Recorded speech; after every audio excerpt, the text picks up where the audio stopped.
My name is Demetrius Papatrianophilu. I'm 42 years old. I was a chef in Colorado for 10 years.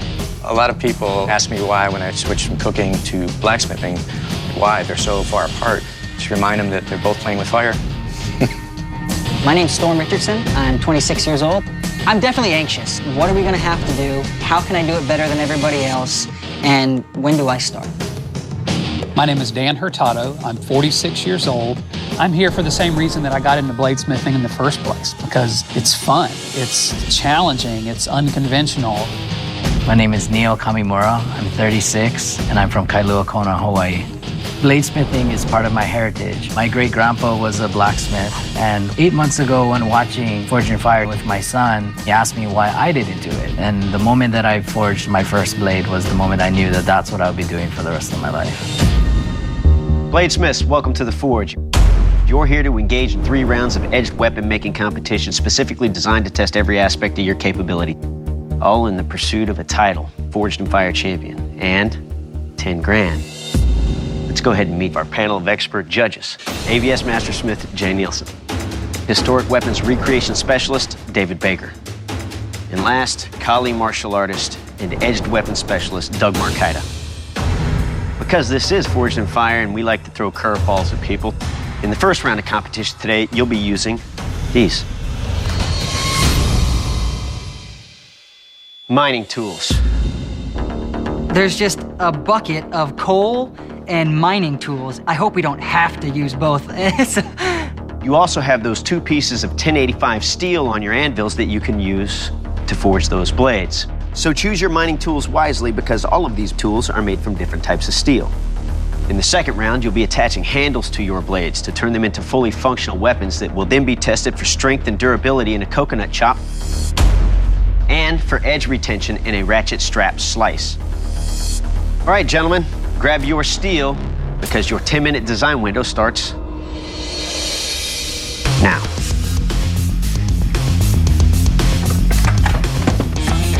Another pickaxe. I mean, what would you have picked down for that table? I would have picked the same thing, that flat blade. I know what it is, I can rely on it. Part of this challenge is picking steel, and they all chose the best steel on the table. I'm gonna do my signature bushcraft style with a clip point on it. Never before have I used a mining tool, but the pickaxe is meant to dig through dirt, rocks, so it should be a high carbon content steel. I plan on making a Sanmai clip point bowie. I picked this design because it's something I'm used to making. My professional background in cooking could help me win the competition. Food could burn very quickly. Steel's kind of similar to, you obviously don't want to overcook things. I'm making a recurve camp knife because I think it'll perform well in the coconut chop and in the strap slice. I tend to be very careful and take my time and not rush things when I'm forging, but that strength may be a hindrance in a 3-hour competition. I chose a kukri style shape because I feel like it'll do well in both challenges. I'm 100% self-taught, basically from watching Jay Nielsen's videos. In 8 months, I made 72 knives, and I'm here to prove that hard work will pay off. Bladesmiths, your 10-minute design window is closed. Your 3-hour forge time starts now.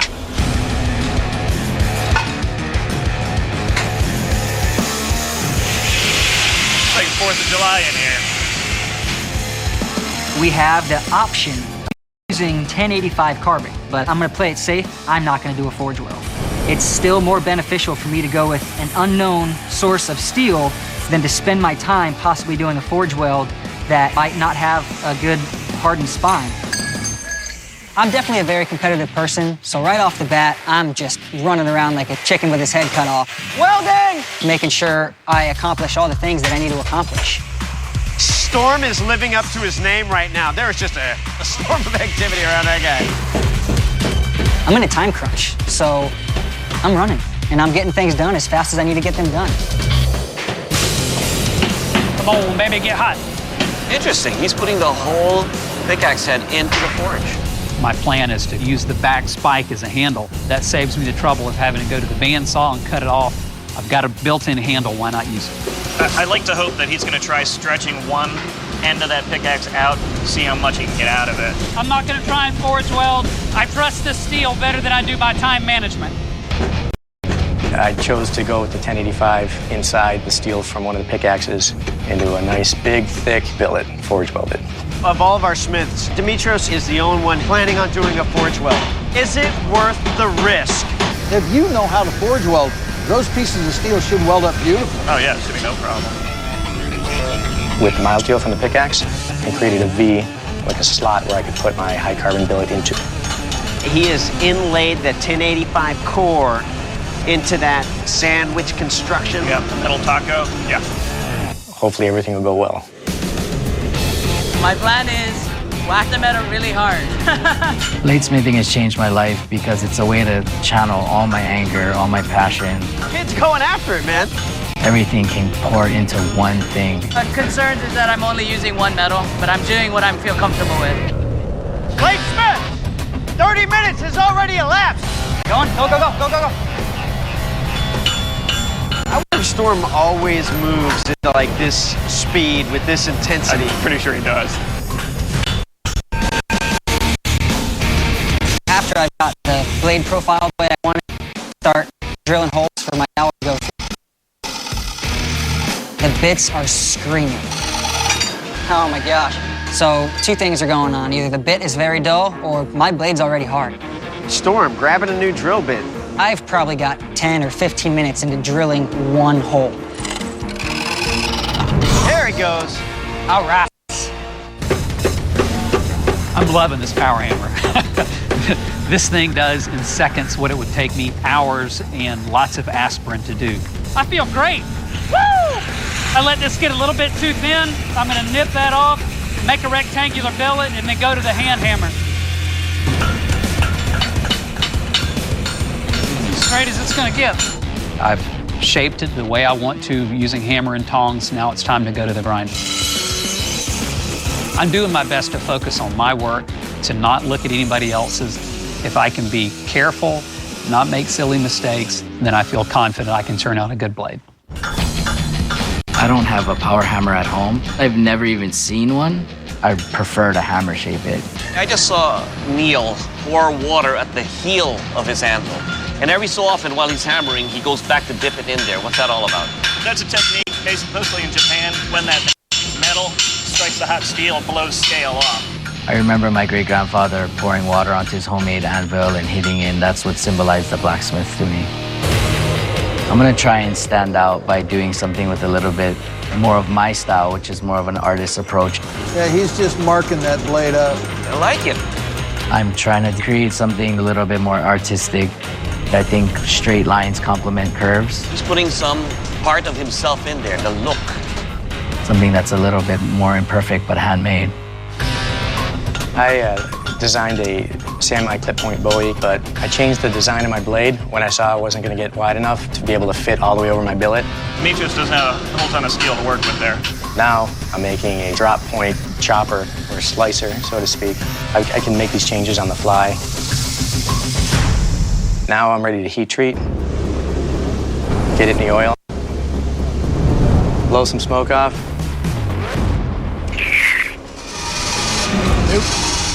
Nice little curve. Get it right back in there. Pull it out. There's another warp. And it seems to be getting worse with a twist. I think the issue is that blade is so thin. It's not gonna stay straight. No. I don't know what to do. Time's running out. Gotta get it straight. Nope. I can't get this warp out. I keep quenching over and over and over and over and over. I give up. Dimitrios is quenched again. This is the 8th time. What is the definition of insanity? Doing the same thing over and over again and expecting a different result. Time's running out. I'm tired of kicking a dead horse, so I decided to get the torches out and just do an edge heat treat. Quench it. It stayed straight. 9 quenches. Hopefully there's some carbon left in that steel. Storm is just quenched. Everything seems good, but there's a slight warp. I don't want to turn in a warped blade. That's just one reason for me to go home. If I do a 3-prong pinch in the vise, I might be able to take this warp out. I'm grabbing a torch and I'm trying to get this thing back straight. Ha ha! It's straight, and I just feel so relieved. I'm getting ready to quench the blade. I'm nervous, I've got butterflies, the adrenaline's pumping. I've got tunnel vision. I can't see what's going on around me. Everything looks straight. I don't see any cracks. Thank you, Lord. Neil's in the quench. I really enjoy the fact of a knife being shaped about 80–85% of what its end result is going to be. But my biggest concern is that they don't like my style. Like it's a little too primitive or it's a little too unfinished for them. Time is running out. I need to get this blade looking good. I'm a little worried about the thinness of my blade. For being a chopper, to be able to go through a coconut. We'll see what happens. 10, 9, 8, 7, 6, 5, 4, 3, 2, 1. Bladesmith, shut down your machines, drop your tools. Your forging time is over. Whew. Time's up, and I'm feeling a little nervous about being critiqued by Jay Nielsen because he's someone I've looked up to. There was some errors in forging the knife, but I've done everything I could do. At this point, it's out of my hands. Bladesmiths, over the course of the last 3 hours, each of you has forged a blade in your signature style. Now it's time for the judges to take a closer look at your work. Neil, you're up first. Please present your blade to the judges. Neil, I like watching you work this blade. My big issue is your handle. And this is extremely tiny. There's not going to be a lot to grip on. I'm going to be wailing away on coconuts. I need something I can hang on to. I like the fact that you were trying to do a little artwork on this. I really would have liked to have seen that time put into refining the blade a little bit more. Dan, you're up. Please present your work to the judges. Dan, you did a nice job. You got a little bit of a bend in there, but nothing major. But again, we have a handle issue. Quite the opposite of the last one. You've got so much mass up in here. It's actually hard to get all the way around, and especially if you put any kind of thick scales on there, that could cause an issue. I like the shape of that. It's a great utility knife. Maybe the handle's a little bit off, but it seems to be well within the range of a grinder. Good job. Storm, you're up. Please present your blade to the judges. Well, Storm, your name matches the way you work out there. I was getting exhausted watching you. Man, can you go. But you know what? I like what you did out there. One thing, though, there is that slight offset of your handle to the blade. The issue I have is with scale. I don't know anybody with a hand that big. My hand wants to go into this forward well, and that leaves all that back there. Something to think about. And finally, the man who set a new record for the number of quenches in the first round, Dimitrios Papatriantafayou. Demetrius, I compliment anybody who comes in here, uses all the materials we give them, and forge welds. That was great to see. You started with thin material, ended up with not enough, and you ended up with a blade that was extremely thin. And that could cause a big problem. Well, Bladesmith, that was a fantastic first round of competition, but as you all know, one of you has to leave the forge. So while the judges make that decision, I'm going to ask you to leave your blades here and please step off the forge floor. Thank you.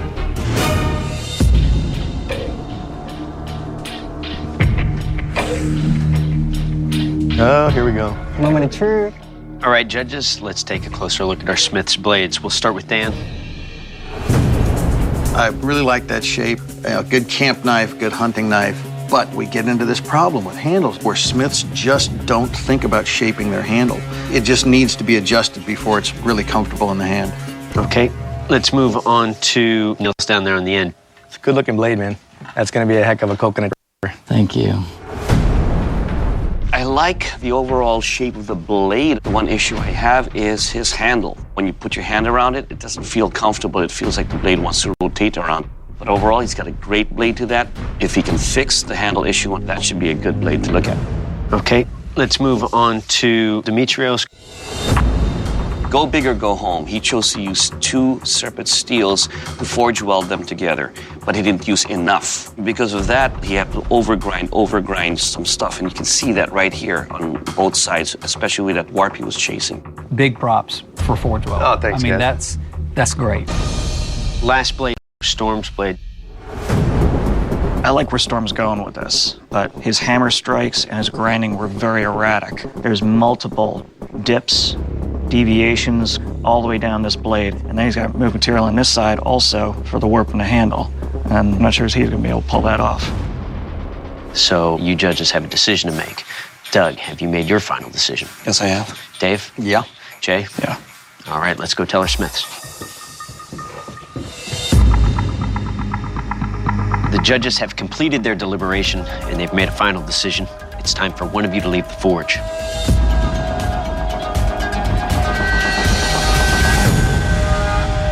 Demetrios, your blade did not make the cut. Demetrios, you did a great job setting your forge welds up. The problem is quantity. You don't have enough material left to correct the issues. You've got the warp, you've got the issues with the crease on the other side, and there's just not enough there to fix it, so that's why we have to send you home today. I understand. Demetrios, you went above and beyond, but unfortunately, I have to ask you to please surrender your blade. I totally agree with the judge's decision. They called it. I tried my best. Didn't work out, so can't be sorry about that. No regrets. Congratulations, bladesmiths. You've made it into the second round. Your blades have been tempered, and now it's time to turn them into fully functional weapons by attaching handles to them using the range of materials provided in our pantry. You will have 3 hours in this round. Keep in mind that after your time is up, your weapons will be tested for strength and durability in a coconut chop, for edge retention in a ratchet strap slice. Good luck, bladesmiths. Your time starts now. Here we go. I don't know what this swirly looking mess is. I wind up choosing a large piece of some kind of 80s retro disco looking stuff. My goal is to have the handle on and let the epoxy start setting up as quickly as I can. So Dan, he's gonna go ahead and shape those scales to his tank. But you, Jay, said that he needed to reprofile that tank. It's like I feel like it's one of my kids there. It's totally ignored everything we said. I know right off the bat, the first thing I'm doing is start cutting steel. Yeah, he's gonna lose a bunch of handle. That's good. With Storm's issue, you can really tell the blade and the handle are really offline. You could actually put thick scale to that handle and grind the handle off center and straighten your blade out that way. It's completely ridiculous, but it would actually work to get the handle in line with the blade. What I need to do for this round is to take heed to what the judge's concern was. So I'm gonna shorten my handle and try and make my handle wider for a better grip. He's cutting a large section off the back of the tank. Nice. Smart move. My method will be to add a centerpiece as an inlay and then wrapping scales over both sides. He's using a black micarta, which is tough stuff. And he's actually adding more body to the bottom of his tank. So that way he'll have more handle to work with. Think that's a good plan? I think it's a great plan. I like this sculpture. I call this vice grip. Bladesmiths! 1 hour has elapsed. You have 2 hours remaining to finish your blades. Shoe shiny, buddy? I'm definitely taking the judge's advice. I was concentrating so much on this chopping motion, I wasn't really thinking about what does it feel like when the blade is just sitting there. So I'm feeling good. I'm starting to sharpen it. Tip up, it's gonna grab that belt. Stop, let's not do that. If that tip is pointing towards the belt, it's gonna throw it at him. No, let's not do that. No. Hey, do it again. Hey, we need to kill them. Oh, he just cut himself. All right, hold on. The medic just flew in. Oh, wow. I cut my thumb pretty good, but that's not uncommon. Thank you, thanks. There's a little bit of me on everything that I make. I'm just making sure that the handle feels good in the hand. I think I'm gonna leave the blade alone. Try not to cut myself anymore. Save that for the coconuts. Now look. He is doing exactly what you said he was gonna do. So Storm is shaping the handle material around the flaws in his tang rather than straight the whole profile of the blade. It's a little kooky. I'm feeling pretty good. My handle is mostly shaped. I wasn't able to get the slight warp out of the handle, but I know that the blade is straight. So although it might change the cutting angle a little bit, it's a risk that I'm willing to take. The handle looks a little bit rounded, a little bit like a broomstick. You can't index anything that's round. What do you think, Doug, about broomstick handles? They're great for broomsticks. That was a good one. I just wanted to test my edge on the wood. I figure if I can chop into a 2x6 without any dimples, then I should be all right on coconut. Now my epoxy is dried, and I'm going to get started on finishing up my blade and shaping my handle. I want to hand sand it, but I don't have time to do that. He's right up around the neck of that handle again. Hopefully it doesn't go right back to the shape he was at. That'd be heartbreak. I feel like the handle is indexing well and is fairly balanced. I think it will do well in the judge's hands. 10, 9, 8, 7, 6, 5, 4, 3, 2, 1. Bladesmiths, drop your tools. This round is over. Time's up. The real question is going to be what happened during the heat treat? How is the steel going to respond? We'll find out. Even though I wasn't able to remove the warp that I had in the handle, I'm confident that I addressed the other issues the judges brought to my attention. So it's up in the air. It could be anybody's game. Bladesmiths, welcome to the strength test. You each get 3 coconuts, 1 shot each. Remember, this is not about what happens to the coconuts, it's about what happens to your knife. Neil, you're up first. You ready? Yes, sir. Jay is about to take the first chop, and I can't even breathe. I'm so nervous.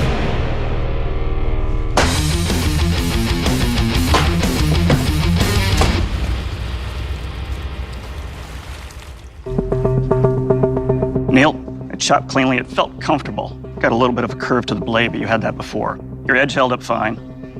Nice job, Neil. Thank you. Being from Hawaii, if I had a knife that didn't cut a coconut, I would never hear the end of it. Ready, Dan? Yes, sir. Let's do it. I'm concerned that the thin edge profile of my blade might chip. If I can make it past the coconut chop, I'll be feeling good.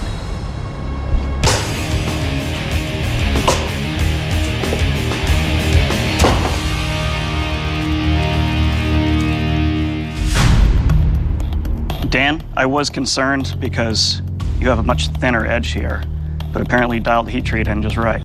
You did take some of our advice by reducing some of this thickness here.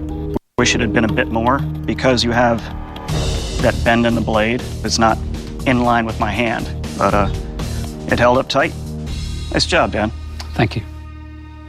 Storm, what are you thinking? I'm nervous, very nervous. Well, we're gonna do it anyway. Yes, sir. I tested my blade out, but what I tested it on is definitely not as hard as a coconut exterior shell, so I'm just hoping it holds up.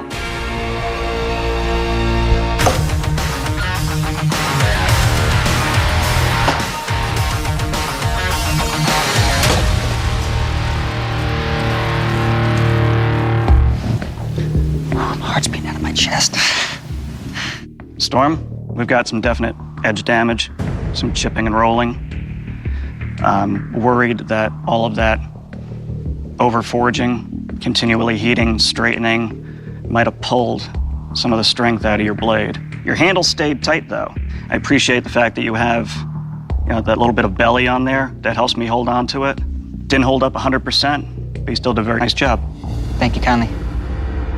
To test the sharpness of your blade, I will take your blade and slash across these ratchet straps. Neil, you're up first. You ready? Yes, sir. Let's do this. Okay. I feel extremely nervous because I'm not 100% confident that I got my blade sharp.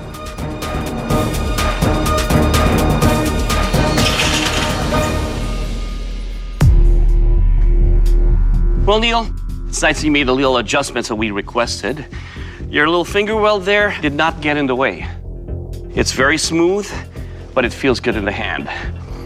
Overall, your blade will cut. Right on. Good job.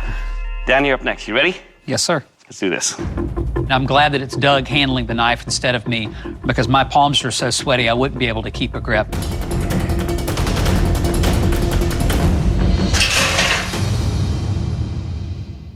All right, Dan, let's talk about your blade. Your handle. I like the way it feels. It's got a good grip, nice finger swell right there so I can hold on to your blade. It's sliced nicely, it feels good in the hand. But when you look at it, you still have a slight warp to that. But overall, your blade will cut. Thank you.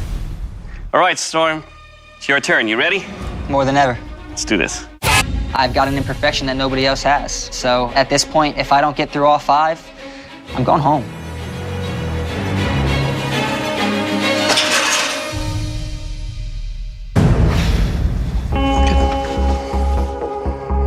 Okay, Storm, let's talk about your blade. It is one of the smoothest handles we've ever had from a second round. Good job on that. Thank you. Here's some of the issues, though. It's a small handle. When you're working with blades that are bigger than your hand, it becomes blade heavy. You start chopping and hitting around it, it wants to leave the hand because it's so smooth. Your blade here almost has serrations now. It grabbed onto the ratchet straps and cut all the way through. Overall, your blade will cut. Waited a long time to hear that. Thank you. Bladesmiths, the judges have made their final decision. It's time for one of you to leave the forge. Storm, your blade did not make the cut. You know, Storm, your energy and enthusiasm in the forge was amazing to watch. I mean, you've obviously got a passion for this, and you produced a fine piece. But the forging and the heat treat on your blade just couldn't stand up to the strength test with those coconuts. So that's why we have to send you home today. Completely understood. Storm, please surrender your blade. Would have been nice to go further, but it's the way the cards fell, and that unfortunately led to me going home. Failure isn't fatal, and success isn't final. It's the courage that counts. So I'll keep living by that motto and moving forward. Congratulations, Bladesmiths. Your work has elevated you to the 3rd round of this competition. Now we're sending you back to your home forges so that you can recreate an iconic weapon from history. That weapon is the Cinquedea. Developed in Italy during the Renaissance, the Cinquedea gained popularity among civilian noblemen. This large double-edged sword delivered lethal cuts in close-quarter attacks and was worn on the hip to be swiftly drawn in times of threatening encounters. Derived from the Italian word for the number 5, the name Cinquedea represents the blade measuring 5 fingers wide at the base, which became an excellent canvas for intricate artwork. With functionality in mind, swordsmiths also included fullers to lighten the weight of this otherwise heavy sword. Although the Cinquedea lost its popularity after the 16th century, it has recently made a comeback in the video game Assassin's Creed. Your weapon must be at least 4 inches at the base and tapered to a point. Both edges must be sharpened and include at least 2 fullers on each side. Your handle should have a crescent guard and pommel. After 5 days, you'll return and present your work to our panel of expert judges. Good luck, Bladesmiths. Day 1 in Tallahassee. This is my first time working on a double-sided blade. Single-sided blade, you've got a lot more freedom in the geometry. But a double-sided blade, it all has to match. I gotta measure every tidbit. I want it to look nice, but also feel stable in the hand as you're swinging it. Boy, howdy, it weighs a ton. The advantage of this small pass-through forge is it's open at both ends, and I can heat the entire length of the blade. But it's not going to work. It's losing heat because it's not very well insulated. So I got to do something I had wanted to avoid, which is cut a hole in the back of my primary forge. It's time that I can't afford to lose. We're here at my home forge in Kailua Kona, Hawaii on the Big Island.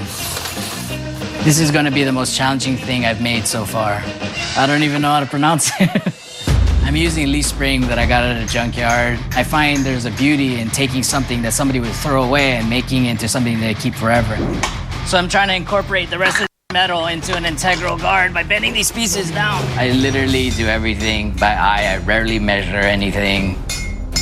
You know, so it's not gonna be this perfectly symmetrical piece, but it's gonna have the hand-felt look. They didn't do it back then on some machine. They were doing it by hand. This acute swell is not comfortable in your hand. It's like the opposite. Got the shape outlined. I got the fuller started. I'm excited to do this. It's day 3. Having to cut a hole in the back of my forge took some time, but I feel like I made good progress on the blade. I've got it profiled the way that I want. Feels a lot better. in the hand now. So now it's coming to the most challenging part, putting in the fullers. So I've got the blade in the mill, and the milling bit is just skating right over the surface. It's polishing, it's not cutting. So option B is to try freehanding it with a file, and the file is just dancing over the surface of the blade. So option C is to try to freehand it on the grinder. That just looks terrible. This is like a perfect storm of anxiety.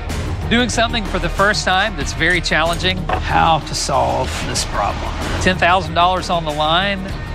So I use a smaller milling bit, and lo and behold, it just starts biting into that steel just the way I want it to. It's cutting a slot. Smiths who are sneering at me for not forging them in. Day 3, and it's hard to sleep because all I think about is this sword. I want to show to the judges that I'm not afraid of work and that I can accomplish something that I put my mind to. It's the most important step. I'm about to hit a heat treat. I couldn't wait to do it all day, and now that it's time, I'm scared because it could fail. Worst case scenario, my blade could warp, it could crack. And then I would have to start all over again.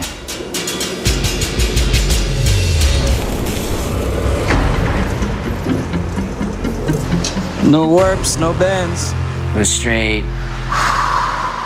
File tested it. It's hard. So I'm happy. This is still a competition. It's not like the stress is off. Anything could happen at any given time. It's day 4. It's time for the heat treat. My heart is beating fast. It's just this feeling, this culmination. It's the climax of the story.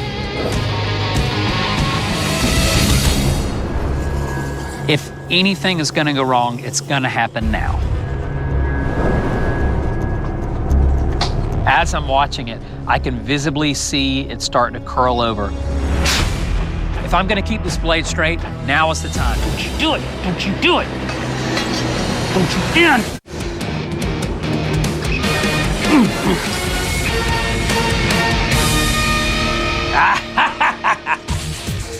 Boys and girls, we have got a hard, straight blade. I'm happy, I'm relieved. Oh, I can finish now. Now it's just a matter of assembling the pieces, getting everything fit and finished, tight and square and sharp. Day 5, this is it. Just kind of messing with the guard a little bit, try and make it a little bit more fancy. I'm feeling the pressure because David Baker and Jay Nielsen and Doug are gonna look at it extremely closely, and it's pretty nerve-wracking. But at the end of the day, I feel confident that my blade is strong, and I would take it to battle. What do you think? You think you could win? I hope so. My son Maddox and I would watch this competition, and now that I get to show him a sword that I made for the competition, we're both in a little dream right now. You proud of your daddy? Give me a kiss.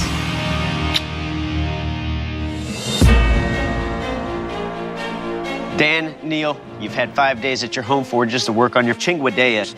Dan, how did it go? There were a lot of challenges to overcome, but things fell into place. I tried to emulate the bone handles that they were typically cut with by using white corium. I'm ready to see it put to use.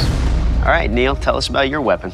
I wasn't planning on making it this far, so I had to go to the junkyard and grab a bunch of stuff and put something together. And I hope it works good. All right, man, that's awesome. Now it's time to see how they hold up in our weapons test. Up first, the kill test. Doug? The Chinguadea was used for civilian dress, but it served one purpose: to kill. I will take your weapon and deliver killing blows to this big carcass. Dan, you're up first. You ready? Yes, sir. I'm a little concerned when I see how well constructed Neil's blade is. But I've got a 50-50 chance of winning. Either God wills it or God doesn't.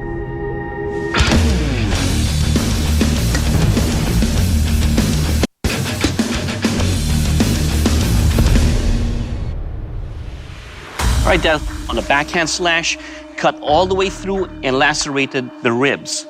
On the other edge, it cut the spine in half. The balance of the blade makes it very wieldable in combat. Your weapon will kill. Thank you. All right, Neil, you ready? Ready. Let's do this.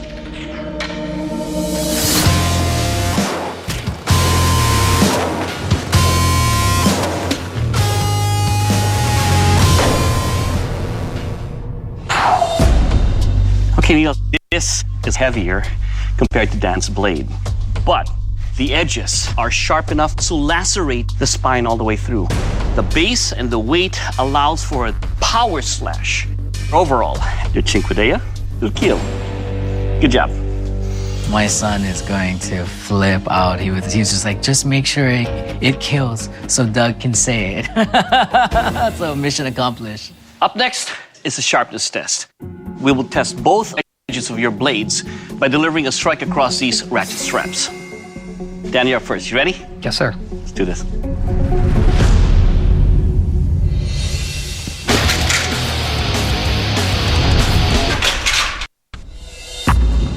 My hand will tend to choke up all the way to the guard. This weight distribution basically pulls the blade away. Definitely the sword on both sides is easy enough to slash through and deliver a slice that cuts through all these ratchets. Your blade, sir, will cut. Thank you. Good job. Neil, your turn. You ready? Ready. Let's do this.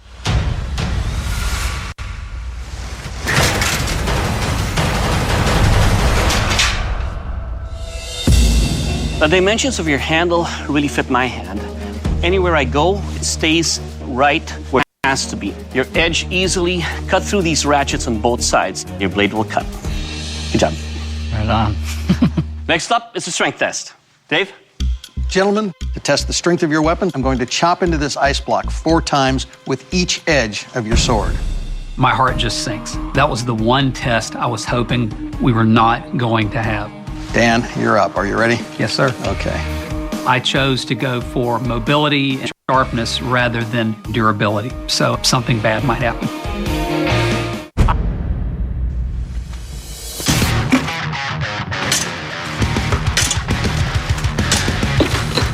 Now the other side.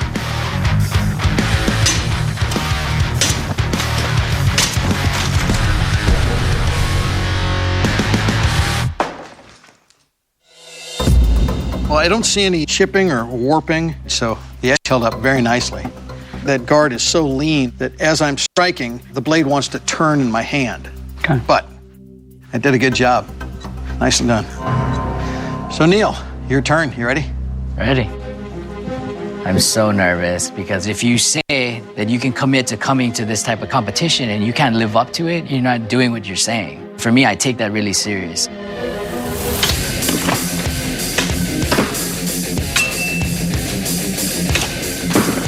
Now the other side.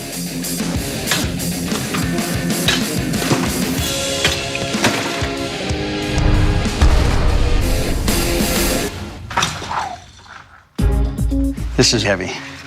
You see the Cinquedeas with the multiple fullers, and the purpose of that is to take that mass out of it. It's not balanced badly because you've got really thick tang on there. I see no damage. I can't feel any rolling, so it held up beautifully. Nicely done. Thank you. Dan, Neil, the judges have completed their deliberation, but before I tell you their final decision, they have some feedback for both of you.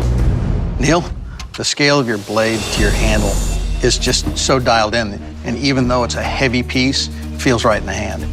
Thank you. Doug? Dan, the Cinquedea that presented is beautiful, and it's very deadly. It's strong, it's sharp, and it will kill. Good job. Thank you. Gentlemen, you've both done fantastic work, but in this arena of competition, there can only be one Forged in Fire champion. Neil, congratulations, you are the Forged in Fire champion. Dan, unfortunately, your blade did not make the cut. David Baker will explain. Dan, you have a beautiful piece, and I appreciate all the work that went into this. And this was a really tight decision. And what it really came down to was the connection of that handle to the blade and the fit of that guard, and how it turned in my hand when I was chopping that ice and kind of bit in. Those small things, those transition points, they can be a killer, and that's why we're letting you go. I understand. Thank you. Dan, it's that time. Please surrender your weapon. I came here to win. I wanted to win, but Neil made something that was better. I'm going to go home, I'm going to go back to my life, and I'm going to go back to my craft. I still love bladesmithing. Neil, you picked a hell of a way to tell the world that you're here. Congratulations, you are the Forged in Fire champion, and will be receiving that check for $10,000. What are you feeling right now? It's overwhelming. Great job. My son is going to be ecstatic that I won. We've been watching this show on the couch last season to me being on it. Forged in Fire champion, that's me. So crazy.